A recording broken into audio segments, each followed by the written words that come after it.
অন্তর্বর্তী সরকার একই দিনে সংসদ নির্বাচন এবং গণভোট আয়োজনের সিদ্ধান্ত নেওয়ার পর তাতে সংকট দেখছে জামায়াত ইসলামী। শুক্রবার বিকেলে পাবনায় এক নির্বাচনী জনসভায় জামায়াতের সহকারী সেক্রেটারি জেনারেল মাওলানা রফিকুল ইসলাম খান বলেন, আইনি ভিত্তি দৃঢ় করার জন্য গণভোট নির্বাচনের আগেই করতে হবে বলে তাদের দাবি ছিল। বিস্তারিত থাকছে মোহাম্মদ রাকিব বিশ্বাসের প্রতিবেদনে। শুক্রবার বিকেলে পাবনা ৪ ঈশ্বরদী আটঘরিয়া আসনে নির্বাচনী জনসভায় জামায়াতে ইসলামীর সহকারী সেক্রেটারি জেনারেল মাওলানা রফিকুল ইসলাম খান অন্তর্বর্তী সরকারের একদিনের সংসদ নির্বাচন এবং গণভোট আয়োজনের সিদ্ধান্তে উদ্বেগ প্রকাশ করেন। তিনি বলেন, এই সিদ্ধান্তে জামায়াতে ইসলামী সংকট দেখছে। তিনি উল্লেখ করেন, যদি জাতীয় নির্বাচনের আগে গণভোট আয়োজন করা যেত তাহলে জুলাই সনদের বিষয়ে সিদ্ধান্ত নিতে সুবিধা হতো। তিনি আরও বলেন, সংকট নিরসনের জন্য জামাত সহ মোট ৮ দল দাবি করেছিল জাতীয় নির্বাচনের আগে গণভোট করতে হবে, তাহলে এর আইনি ভিত্তি দৃঢ় হবে।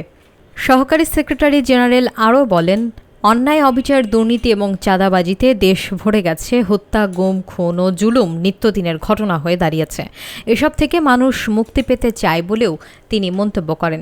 দেশের গণমানুষের মুক্তির জন্য আগামী নির্বাচনে অধ্যাপক আবু তালেব মণ্ডলের দাঁড়িপাল্লা প্রতীকে ভোট দিয়ে জয়যুক্ত করার জন্য তিনি সকলের প্রতি আহ্বান জানান।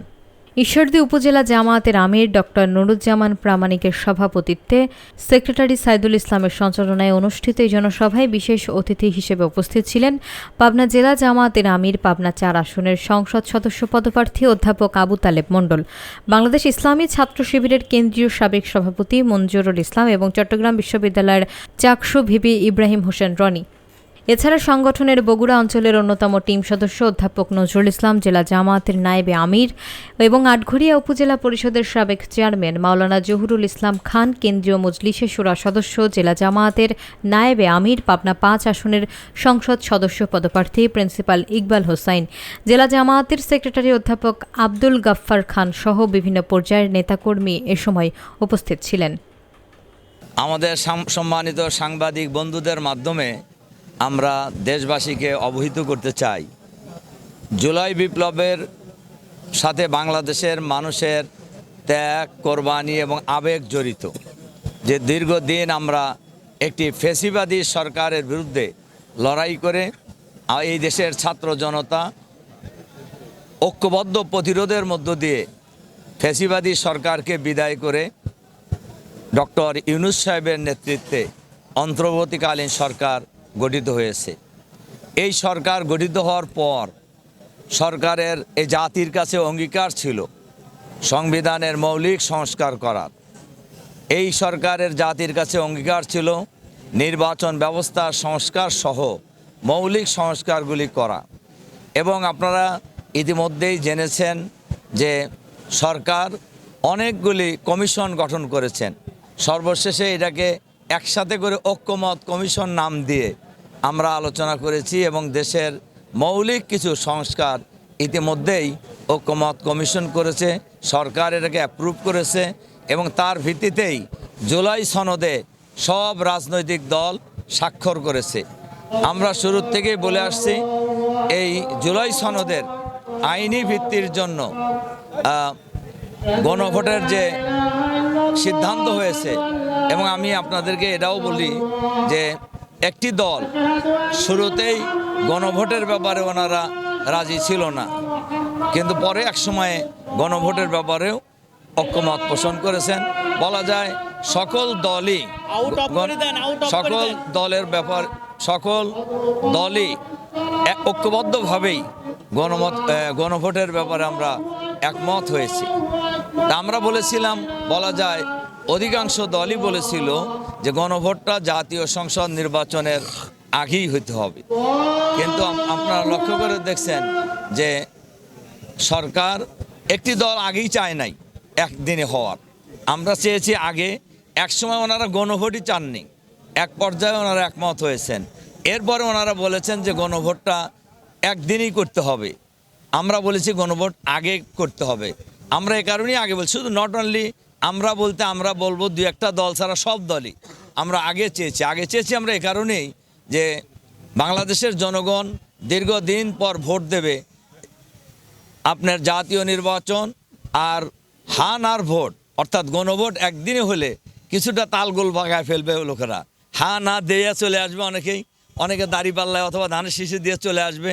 এজন্য আমাদের বাংলাদেশের অতীত ইতিহাস আছে গণভোট আলাদা করার, এবং আপনারা জানেন যে 2 বার হয়েছে। একবার নির্বাচনের 17 দিন আগে হয়েছে, একবার 21 দিন আগে হয়েছে। কাজে আমরা এই দাবি আগেই করেছিলাম। তো সরকার গণভোট এবং জাতীয় নির্বাচন একসাথে করার ঘোষণা দিয়েছে। আপনারা ইতিমধ্যে এটাও শুনেছেন যে আমরা 8টি ইসলামী দল সহ অন্য দল 8টি দল আমরা 5 দফা দাবিতে আমরা আন্দোলন করছি। এই আন্দোলনের মধ্যে এটা পরিষ্কারই আছে যে গণভোট আগে দিতে হবে। আমাদের আন্দোলন এখনও চলছে। আমরা কয়েকটা দাবি মৌলিক করেছি। একটা, গণভোট আগে দিতে হবে, লেভেল প্লেয়িং ফিল্ড তৈরি করতে হবে, এরপরে আইন শৃঙ্খলা পরিস্থিতির উন্নতি করতে হবে, গণহত্যার বিচার দ্রুত শেষ করতে হবে। এবং আপনারা এটা লক্ষ্য করেছেন আমাদের এই দাবিও আছে। আবার একই সাথে আমরা নির্বাচনেরও ব্যাপক প্রস্তুতি নিচ্ছি। এবং আপনারা এটাও জানেন যে আমাদের অনেক পূর্বেই জামাত ইসলামীর সকল প্রার্থী আমরা ঠিক করে ইতিমধ্যেই ঘোষণা দেওয়া হয়ে গেছে, এবং মাঠে তারা যথাযথ ভূমিকা পালন করছে। এবং নির্বাচন এই সরকারের জাতির কাছে অঙ্গীকারই হলো একটি ফ্রি ফেয়ার ক্রেডিবল ইলেকশন করা। এবং ডক্টর ইউনূস সাহেবের সাথে আমরা যতবার মিটিং করেছি, সাক্ষাৎ হয়েছে, সববারই উনি এটা আমাদেরকে আশ্বস্ত করেছেন বাংলাদেশের ইতিহাসে, কোনো সময় বলছেন দুনিয়ার ইতিহাসে উনি শ্রেষ্ঠ নির্বাচন করবেন। এবং এ কারণে জনগণ আশা করে যথাসময়ে নির্বাচন হবে এবং এই নির্বাচন পিছানোর কোনো কারণ নেই। জি জি, কোনো সংখ্যা আছে ইতিমধ্যে তো আপনি নজরুল ইসলাম খান বলেছেন অনিবার্য কারণ বলতে উনি কি বুঝিয়েছেন? অনিবার্য কারণ বলতে উনি কি বুঝাইতেছেন ওনাকে জিজ্ঞাসা করতে হবে। তার কারণ অনিবার্য কারণের বহু অর্থ হইতে পারে আর কি।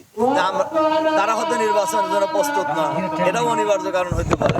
আমরা আপাতত নির্বাচন পিছানোর কোনো কারণ আমরা দেখছি না, যার কারণ হলো যে বাংলাদেশের মানুষ নির্বাচনের জন্য এখন ফুল প্রস্তুত। ভোট দেওয়ার জন্য ভোটাররা এখন ফুল প্রস্তুত, অন্য দলও ভোট করার জন্য, ইলেকশন করার জন্য প্রস্তুত।